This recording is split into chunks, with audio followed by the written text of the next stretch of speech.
incite the southern churches to get in on what was happening up in the northern churches. And he says, I've sent Titus. I want this grace flowing in you. You've got some grace flowing, but I want you to have all the grace flowing. I want the pipes completely opened up. But let's go back to verse 2. It says, the churches up north, they were having an economic crunch. And there was persecution. And there was poverty. And so here they are, they're struggling, and they decide to give. That's interesting. As I've traveled all over, I've discovered that the most generous people are often the poorest people. And I'm not sure all the psychology behind that, but it's true biblically. It's true in this case. These people are very poor. They're struggling. They have a great affliction. They're in a trial. What we've passed through with this whole corona thing is called a trial. It's a trial of affliction, although it's nothing compared to what these people were experiencing. We still live in nice houses, and our problem isn't a shortage of food. It's eating too much. And so he says to the Corinthians down below, he said they were imploring us with much urgency that we'd receive the gift. Now, picture what imploring with much urgency looks like. That'd be like getting a hold of someone's lapel or someone's shirt and saying, can I please? Would you let me? Much urgency. Can I do this? Can I do this? Please let me do this. Don't say no. I really want to do this. That's what imploring with much urgency looks like. So here they are, they're poor, they're in poverty, they're in a trial, they're in a much affliction, and yet they're begging, not to get, they're begging for the privilege of giving. Now, what did they know that caused them to think this way? Paul's saying, I need to tell the churches down south what the churches up north are doing. I want them to get in on the same flow. I want them to get on the same page. So they said two things. We want them to receive the gift, and we want in on the fellowship. Look at verse 4. We want in on the fellowship of the ministering to the saints. So we'll find out. We'll see this here before long. What had happened is the gospel came from Jerusalem. That's where it started on the day of Pentecost. And it started to go out through the whole known world and got in among the Gentiles. And the gospel was carried into Macedonia, into Europe, and was released. And the people that received the gospel were so grateful, they said, oh, we hear that Jerusalem, from which the gospel, that's the fountain of the gospel, they're in trouble. We want to partner with them. We want communion. We want koinonia. We want fellowship with them, a partnership with them. And so the way to get that fellowship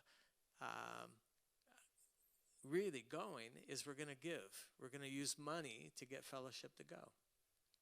That's a fascinating thing. If you look up the word fellowship, it's koinonia in the Greek. If you look that up, the first thing it says is partnership, participation, giving. It describes a process of giving. If you have fellowship with your spouse, it includes communication. It includes partnership, and I forget how you say it. It's peculiarity. I'm not going to get it right. But it's giving. It's financial giving. And so when a marriage goes down the tubes, the first thing that stops, that crimps the pipe, is the communication stops. The partnership stops. The participation.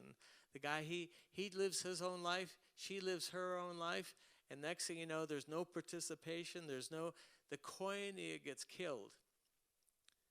And the giving stops. It's all about what can you give me? You're not meeting my needs. And it kills the fellowship. In our church, we could build an audience. We could actually build a much greater audience. There's ways to do that. There's techniques to get a bigger audience. But audience isn't the goal. The goal for us is koinonia. The goal for us is fellowship. Well, the people who come to this church, who enter into fellowship, they enter into partnership. They enter into participation.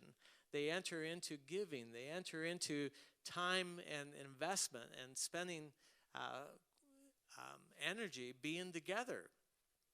We could never be satisfied. Once you've tasted koinonia, both in a marriage, in a friendship, in a church, you could never be satisfied with attending, coming together. And what's happened in our Christian culture is there's this consumerism, consumer mentality that says, well, let's go to that church to see what we can get. Let's see what kind of buffet they have. And they go there, they like the worship, first thing, check that out. We like the speaker, good messages, and they do have events, and so it starts off with what we can get from it. And but if something, another restaurant opens up down the street that's even got a better buffet, there's no loyalty, there's no commitment, there's no partnership. You just move to the restaurant down the street. No big deal. And people have that same mentality about churches. Except if you've tasted koinonia, you're ruined. You're ruined for church per usual. You cannot just attend. You can't just go to get. It wrecks you for that. These Greeks, these northern Greeks in Macedonia, they said, it's fellowship. We want fellowship with the church at the church, citywide church at Jerusalem. We want to be connected at the heart. We want plumbing from our heart to their heart. We want to flow. They've been given to us. They gave us the gospel. They sent us the best missionaries.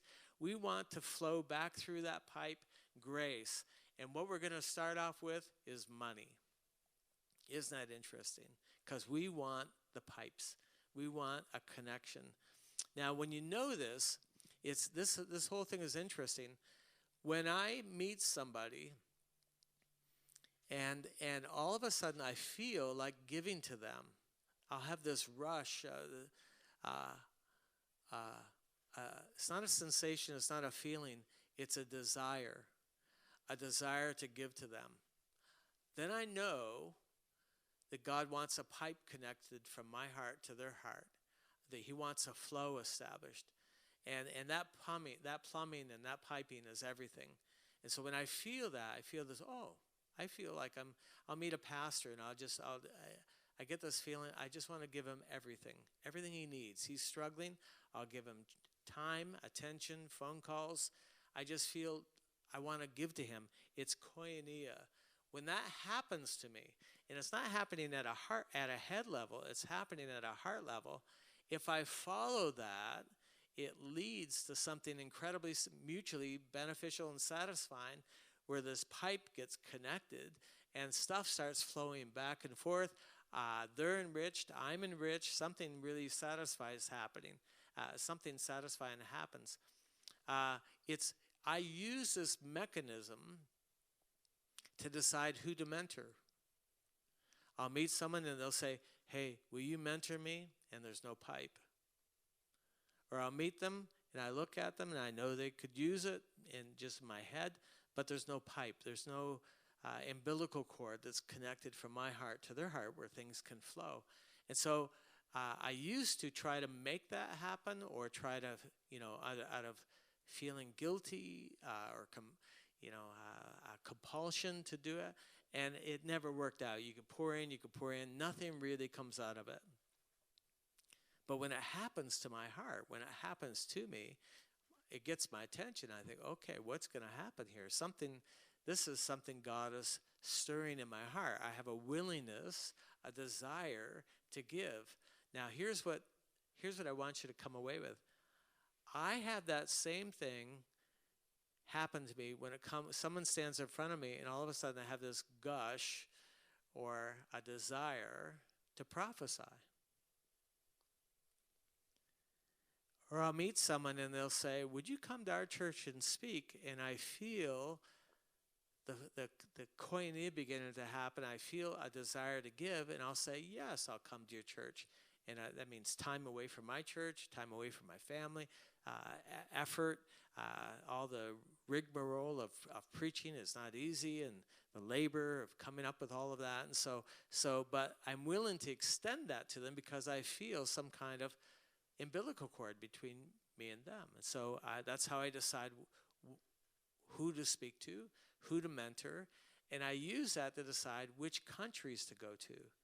I get a lot of invitations, and there's a lot of appeals, the endless amount of people saying, come here and come there. But what I end up going with is I feel this desire to give, and I follow that, and it leads to koinonia.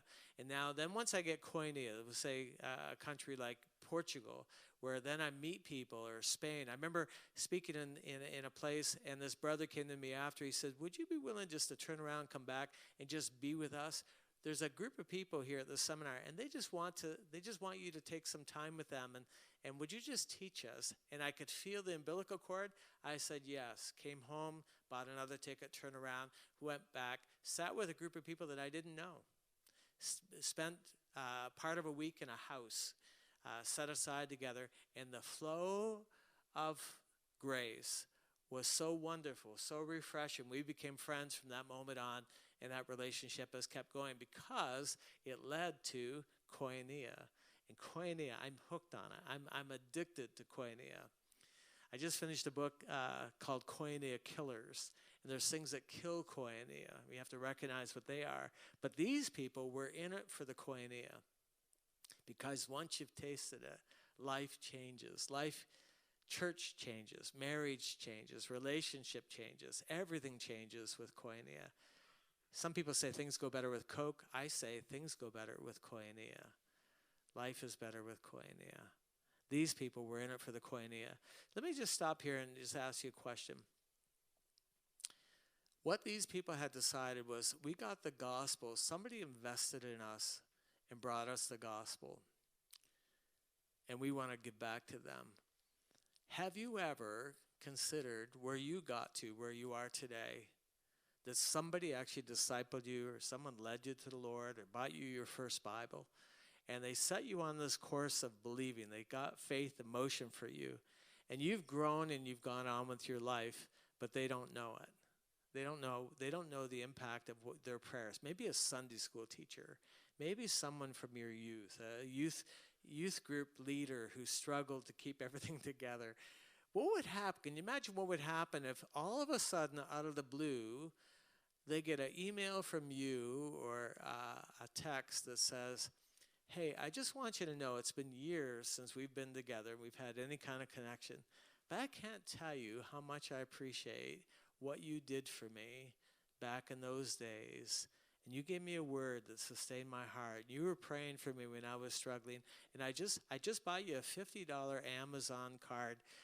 And I just want to say I'm doing well, but really when I think of the genesis of where I'm at today, it really goes back to you, and I can't thank you enough. Here's a Audible card for you to get some books on Audible.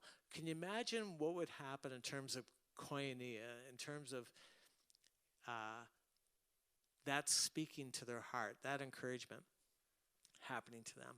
One of the beautiful things that come out of this corona shutdown, this lockdown that we had, is I probably had about 10 of those happen during this past few months, where people random, and I couldn't understand. I said, Lord, what are you doing? I'm not sure what this is all about. People that I haven't heard from or seen in years, and they said, we've never gotten back to you. You gave me a prophecy that changed. That was what a lot of them are writing. They gave me a prophecy that changed the day for me, and I never stopped to thank you for what happened back then. But I maybe even a dozen of those over this past little while that just deeply moved me.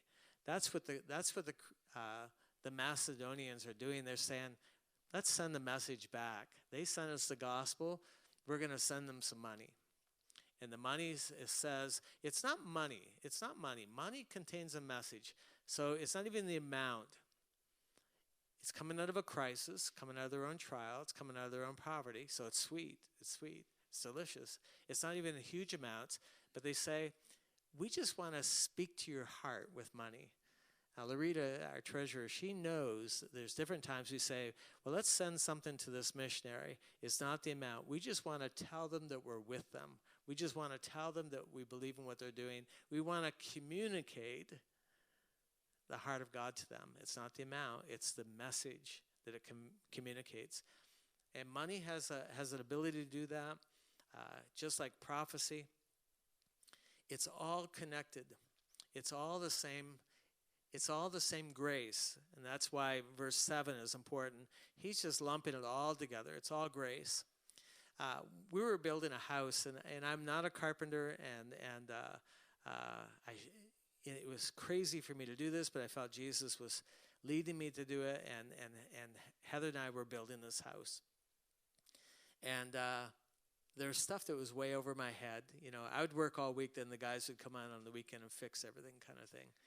And Jesus was encouraging me during this time. But I had a set of doors that went on the back of the house that I couldn't, they needed to be planed and retrofitted and properly hung. And doors, you know, if doors don't work properly, you're frustrated every time you go in and out of them. Just one of the, it's a rub that rubs you the wrong way. So I was praying, I said, Lord, would you hang my doors? I can't do this. It's out of my league. Would you send somebody to help me? Well, this guy called, a carpenter, a local carpenter. He said, I've got a day, and I want to come and I want to donate it to your house project. He said, put together a list of things that you can't do that you want me to do, and I'll come and I'll give you a day. Wow, that's an amazing offer, if you think about it, when you're in that place. He came, and he hung my doors, and he hung them perfectly. He hung them the way they should be hung. And I'm trying to put in the words how I feel, and I'm searching. I'm saying, Lord, what? I feel something. I feel something. He's hanging my doors, and I feel something familiar, and I can't put my finger on it. What is it? And the Lord helped me to see it was the same sensation I felt when I'd been prophesied to. And it just frees you up. It's just so edifying. It's relief. It relieves you of something, and it sets this joy in motion. And I said, I've had that feeling before when I've been prophesied to, and I had this frustration, and the Lord spoke to it, and it totally relieved me of that frustration. I said, this guy hanging my doors, I thought, it's no different than if he prophesied to me. It was a revelation, thinking, it's like he's prophesying to me. Well, this guy, I knew him. He always wanted to prophesy, and he couldn't do it. He was not a very effective prophetic person. He had boldness, but very little ability. So I went to him, you know, we're having a little lunch break together, and I said, I want to tell you something. You're here relieving me and ministered to me at a level that you're not even aware of. It's like you're prophesying to me. It relieves me like prophecy relieves me. He starts crying because he wants to prophesy, but he just doesn't have the gift. He has the want to, but doesn't have the gift. But what he was doing was prophetic. What he was doing was edifying. What he was doing was freeing up my soul. Because it's all the same, whether it's prophecy or whether it's giving financially or giving time or being the guy who just happens to pick this up and move it. And it's all prophetic. It's all the same. Whether it's giving money, silver and gold, have I none, whether it's that or extending healing to someone, it's all the same stuff. Comes out of the same pipe. It's all grace. Isn't that interesting? Well, Paul's writing to restart a desire to give that had happened to the Corinthians, and he wanted to restart it. Rather than commanding them, rather than using his authority and says, I command you, you said you would, now I command you to give. He could have gone that way, but he doesn't. What he does is he incites a desire to give again by telling them about the grace that's being poured out on the churches of Macedonia. He said, I just want you to know about this. And I've sent Titus down to help you get back into the flow of giving.